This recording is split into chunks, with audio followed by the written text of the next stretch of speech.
नमस्कार दोस्तों, गर्मी का मौसम आ चुका है और गर्मी में लू से बचना बहुत ही ज्यादा जरूरी है। जैसे जैसे गर्मी बढ़ती है उसी तरह से लू लगने की चुनौतियां भी बहुत तेजी से बढ़नी शुरू हो जाती हैं। तो आज हम आपको बताएंगे कि आप लू से किस तरह से बच सकते हैं, क्या क्या चीजें आपको खानी चाहिए, किन बातों का आपको ध्यान रखना चाहिए। गर्मी के मौसम के कुछ सुरक्षित तरीके हम आपके लिए लेकर के आए हैं, जो अगर आप अपनाएंगे तो आप स्वस्थ रहेंगे। ये मौसम ऐसा होता है कि इस मौसम में हवाएं बहुत तेज चलती हैं और यही हवाएं लू का रूप ले लेती हैं, जो कि आपके लिए बहुत ही ज्यादा नुकसानदायक भी हो सकती हैं। तो इसके लिए सबसे बड़ी चीज ये है कि आप 12 बजे से लेकर के 3 बजे तक बाहर बिल्कुल भी ना जाएं, घर के अंदर रहें, आराम करें, क्योंकि 12 बजे से 3 बजे तक ये मौसम बहुत ही ज्यादा गर्म रहता है। गर्मी के मौसम में आप पानी खूब पिए। पानी की कमी आपके शरीर में बिल्कुल नहीं होनी चाहिए, क्योंकि अगर पानी की कमी आपके शरीर में हो जाएगी तो आपकी बॉडी डिहाइड्रेट हो जाएगी और आप बीमार भी पड़ सकते हैं, बीमार बहुत ज्यादा पड़ सकते हैं। तो इस चीज का ध्यान रखें कि पानी जरूर पिए, ताजे फल खाएं।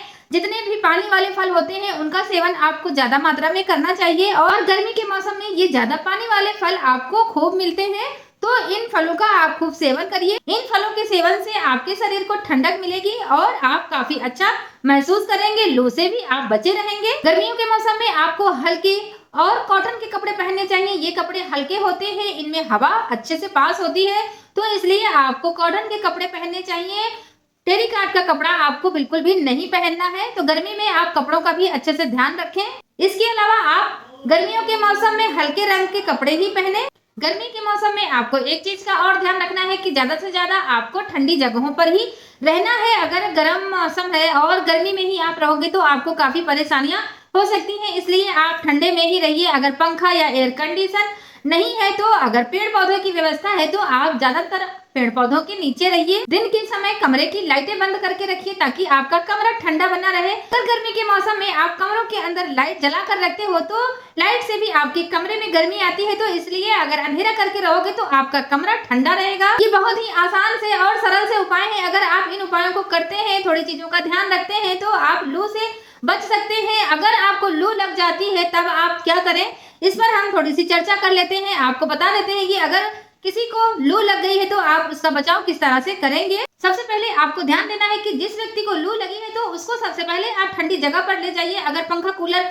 नहीं चल रहा है तो हाथ वाले पंखे से उसके चेहरे पर आपको पंखा करना चाहिए, उसको ठंडक देनी चाहिए। ठंडा कमरा है अगर आपके यहाँ तो आप उसको ठंडे कमरे में लिटाइए और किसी कपड़े को ठंडे पानी में गीला करके माथा, गर्दन और हाथ पैर को अच्छे से पोंछना चाहिए ताकि उसको धीरे धीरे से ठंडक मिलनी शुरू हो जाए। आपको एकदम से उसको नहलाना नहीं है, बस ठंडे कपड़े से आपको उसकी गर्दन और माथे को पोंछना है। हो सके तो आप पूरा बदन भी पोंछ सकते हो इस ठंडे कपड़े से। 5-10 मिनट के बाद आपको चाहिए कि आप उसको इलेक्ट्रॉल, नींबू पानी या आपके पास नारियल पानी है तो आप इन तीनों में से कुछ भी उसको पिला सकते हो। इससे लू लगने का जो भी खतरा होता है वो काफी कम हो जाता है। अगर आपके पास ओआरएस नहीं है, नींबू पानी नहीं है या आपके पास नारियल पानी भी नहीं है तो आप 1 गिलास पानी में थोड़ा सा नींबू और थोड़ा सा नमक और थोड़ा सा चीनी डाल करके भी उसको दे सकते हो, या नींबू नहीं है तो आप चीनी और नमक का घोल बना करके भी लू लगे वाले व्यक्ति को पिला सकते हो। इससे उसको काफी राहत मिल जाएगी। अगर व्यक्ति की स्थिति काफी खराब है तो आप उसको एकदम से पानी ना पिलाइए, एक एक घूंट करके ही पानी पिलाइएगा। एकदम से पानी अगर आप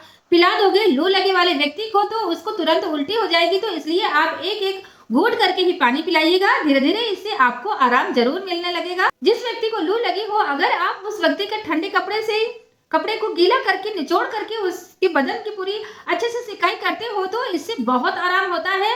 लू का जो खतरा होता है वो काफी हद तक कम हो जाता है, तो सिकाई सबसे बेस्ट है। तो आप कपड़े से सिकाई जरूर करें और 1 से 2 घंटे के बाद उसको नहला दीजिए।